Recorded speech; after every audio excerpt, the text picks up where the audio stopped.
dari kasus yang sedang ditangani. Tentu hal ini akan sangat memberatkan terdakwa Nikita Mirzani.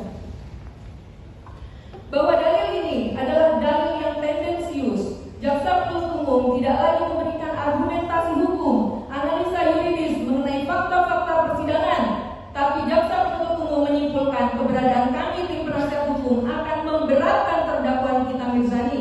Apakah untuk menentukan berat ringannya suatu keputusan hakim bukan lagi bergantung pada bukti dan fakta persidangan?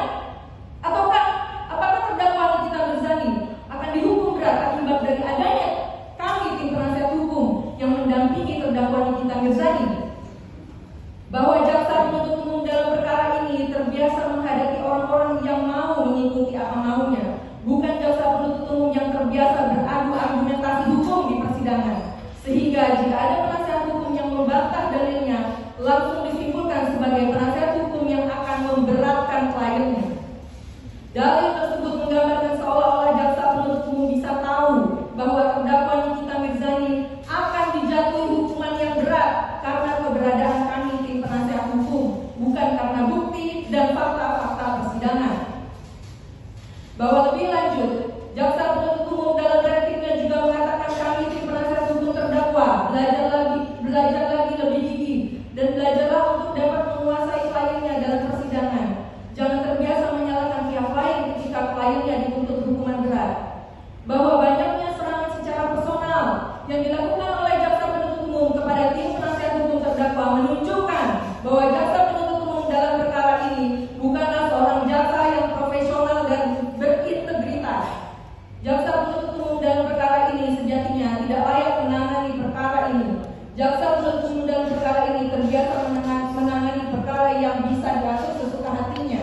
Pernyataan jaksa penuntut umum yang mengatakan kami tim penasihat hukum terdakwa harus belajar lagi lebih gigih menggambarkan bahwa jaksa penuntut umum mengklaim dirinya merasa paling pintar di persidangan ini, lebih pintar dari tim penasihat hukum terdakwa, termasuk lebih pintar dari majelis hakim yang mulia. Bahwa perlu tim penasihat hukum terdakwa ingatkan kepada jaksa penuntut umum, jika tidak mampu beradu argumentasi hukum di pengadilan, sebaiknya jangan menyerang personal kami tim penasihat hukum terdakwa, karena jaksa penuntut umum pada hakikatnya adalah pengacara negara yang tujuan utamanya adalah melakukan penegakan hukum. Jaksa penuntut umum dihadirkan dalam proses persidangan untuk mewakili kepentingan hukum korban, bukan mewakili hati dan perasaan korban. Kalau mau mewakili hati dan perasaan korban, sebaiknya mundur menjadi jaksa penuntut umum. Bahwa apa yang jaksa penuntut umum lakukan kepada tim penasihat hukum terdakwa Nikita Mirzani sudah di luar konteks penegakan hukum, karena jaksa penuntut umum berkali-kali menyerang pribadi kami tim penasihat hukum terdakwa. Harus diingat, kami tim penasihat hukum terdakwa juga para penegak hukum yang kedudukannya sama seperti saudara jaksa penuntut umum. Antara kami tim penasihat hukum terdakwa dengan saudara jaksa penuntut umum tidak ada perbedaan dalam persidangan ini.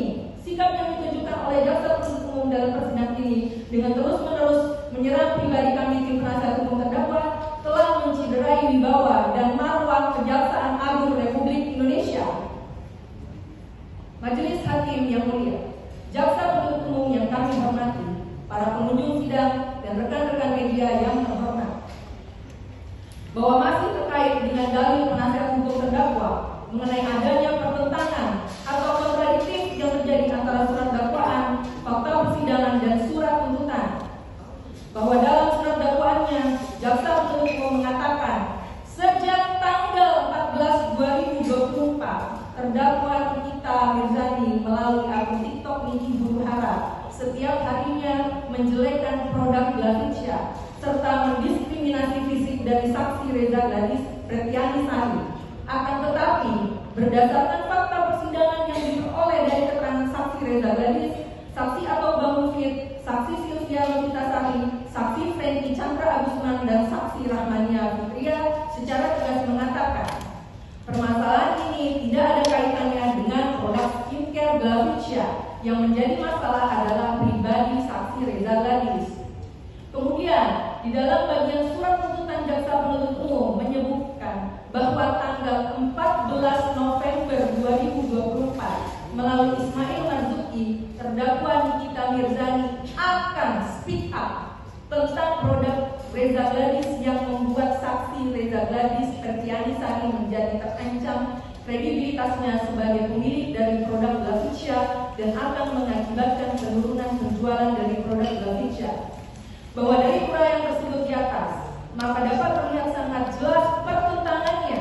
Di satu sisi, dalam dakwaannya jaksa menyebutkan persoalan ini ada dua, yakni permasalahan menjelekkan produk Glaficia serta mendiskriminasi fisik dari Reza Gladys Spertianisari. Tapi di sisi lain, berdasarkan fakta yang terungkap di persidangan, bahwa keterangan saksi Reza Gladys, saksi Ataullah Mufid, saksi Sylvia Novitasari, saksi Franky Chandra Guzman, dan saksi Rahmania Fitria secara tegas mengatakan di muka persidangan bahwa permasalahan ini tidak ada kaitannya dengan produk skincare Glaficia. Yang menjadi masalah adalah pribadi saksi Reza Gladys.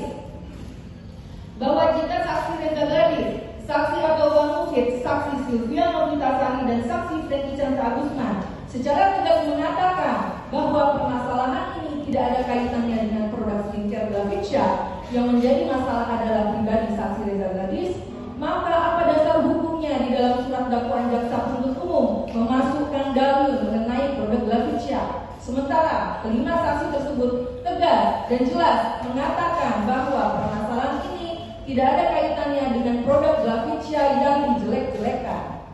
Bahwa begitupun dengan dalil jaksa penuntut umum dalam surat tuntutannya yang menyebutkan bahwa pada tanggal 14 November 2024 melalui Ismail Marzuki, terdakwa Nikita Mirzani akan speak up tentang produk Reza Gladys yang membuat saksi Reza Gladys Spertianisari menjadi terancam kredibilitasnya sebagai pemilik dari produk Glaficia dan akan mengakibatkan penurunan penjualan dari produk Glaficia. Hal ini juga bertentangan dengan fakta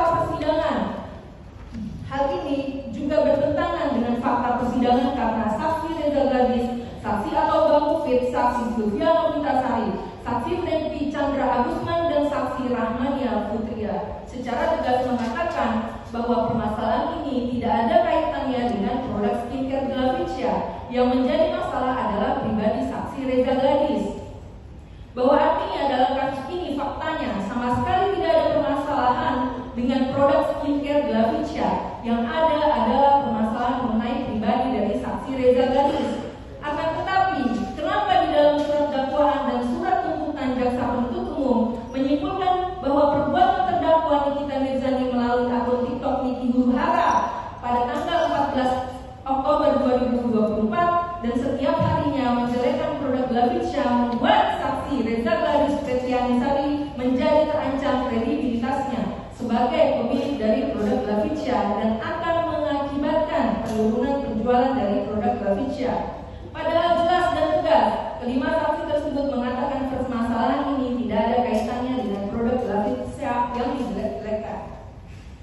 Bahwa lebih lanjut dalam surat dakwaan, jaksa penuntut umum mengatakan sejak tanggal 14 Oktober 2024, terdakwa Nikita Mirzani telah melakukan akun TikTok Niki Huru-Hara setiap harinya menjelekkan produk Glaficia serta mendiskriminasi fisik dari saksi Reza Gladys Spertianisari. Sementara dalam bagian tuntutan jaksa penuntut umum menyebutkan bahwa pada 14 November 2024 melalui Ismail Marzuki, terdakwa akan speak up tentang produk skincare Glaficia yang dinilai tindak pidana. Mereka yang melakukan, yang menyuruh melakukan, dan yang turut serta melakukan perbuatan dengan sengaja dan tanpa hak mendistribusikan dan atau mentransmisikan informasi elektronik dan atau elektronik dengan maksud untuk menguntungkan diri sendiri atau orang lain secara melawan hukum dengan ancaman pencemaran atau dengan ancaman akan membuka rahasia, memaksa orang supaya memberikan sesuatu barang yang sebagian atau seluruhnya milik orang lain tersebut atau milik orang lain, dan mereka yang melakukan, yang menyuruh melakukan, yang turut serta melakukan perbuatan menempatkan, mentransfer, mengalihkan, membelanjakan, membayarkan, menghibahkan, menitipkan, membawa ke luar negeri, mengubah bentuk, menukar dengan mata uang atau surat berharga atau perbuatan lain atas harta kekayaan yang diketahuinya atau patut diduganya merupakan hasil tindak pidana sebagaimana dimaksud dalam pasal 2 ayat 1 dengan tujuan menyembunyikan atau menyamakan asal usul harta kekayaan.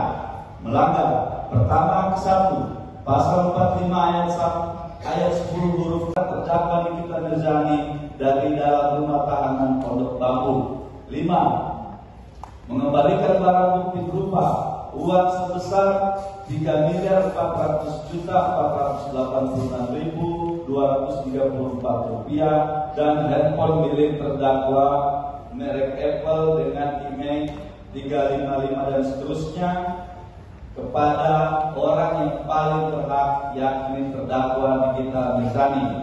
Memulihkan hak-hak terdakwa Nikita Mirzani dalam kemampuan, kedudukan serta harkat dan martabatnya.